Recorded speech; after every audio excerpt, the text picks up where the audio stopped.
اخنس بن شریک کہتے ہیں میں دین کے قریب آ گیا تھا، کہ دین کے قریب آ گئے تھے۔ کس طرح آئے؟ جن دنوں انہوں نے نبی پاک صلی اللہ تعالیٰ علیہ وآلہ وسلم کو شیب ابی طالب میں قید کیا ہوا تھا نا، تو اللہ کے محبوب علیہ السلام رات کو پہاڑ پر بیٹھ کر قرآن پاک کی تلاوت فرماتے تھے۔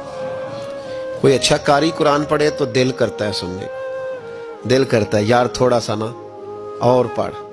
جی کوئی اذان پڑھ رہا تھا تو شاعر گزر رہا تھا تو شاعر کا دل مچلنے لگا، کہنے لگا اور ذرا ٹھہر جا مؤذن، میرا دل دہل رہا ہے، اتنی جلدی ختم نہ کر یار، مجھے لطف آ رہا ہے، تھوڑے قصیدے اور پڑھ۔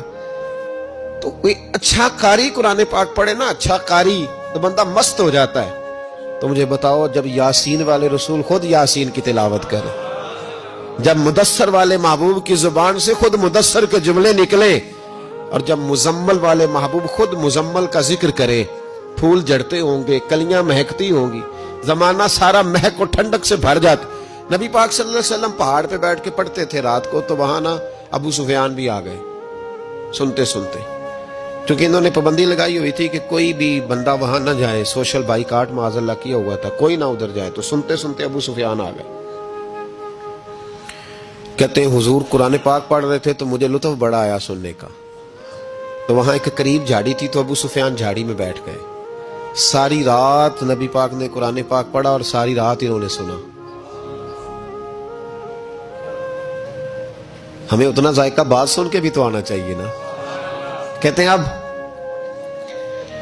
مجھے نہیں پتا تھا کہ اخنس بن شریک بھی کہیں آیا ہوا ہے، اس نے بھی وہی بھی یہ دیکھنے آیا کہ کہیں کوئی وہاں آیا ہوا تو نہیں، وہ بھی کسی کونے میں جھاڑی میں بیٹھ گیا، حضور قرآن پاک کی تلاوت فرماتے رہے، وہ ساری رات سنتا رہا۔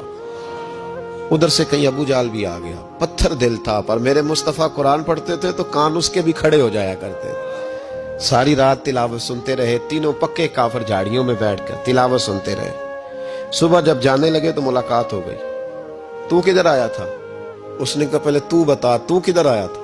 میں تو آیا تھا دیکھوں کوئی آیا تو نہیں، میں تو کدھر؟ اس نے کہا میں بھی یہی دیکھنے آیا تھا کہ یہاں کوئی آتا جاتا تو نہیں۔ ابو جال زیادہ شاطر تھا، کہنے لگا خبردار کل کوئی نہ آئے، آج تو آ گئے کل نہ ہونا۔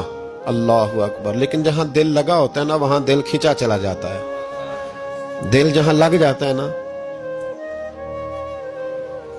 وہاں دل کھینچا چلا جاتا ہے۔ یہ دل کا بھی اپنا ایک معاملہ ہے نا۔ اب لگ گیا تھا قرآن پاک کی تلاوت سے۔ کہتے ہیں رات کو اپنی اپنی چارپائی پہ لیٹے، درد اگرچہ جان گزل ہے، میں کیا کروں میرا دل ہے، غمیش کا اگر نہ ہوتا تو غم روزگار ہوتا۔ اور وہ مزہ آتش نے کہا تھا، وہ مزہ دیا ہے تڑپ نے، کہ میری آرزو ہے یا رب میرے دونوں پہلوؤں میں دل بے قرار ہوتا۔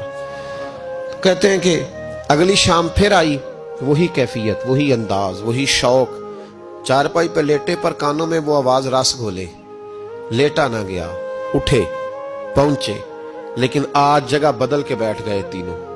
صبح ساری رات سنتے رہے محبوب کی تلاوت، صبح اٹھے تو پھر چوک میں ملاقات ہو گئی۔ تو کدھر آیا تھا؟ تو کدھر؟ ابھی بات ہونے۔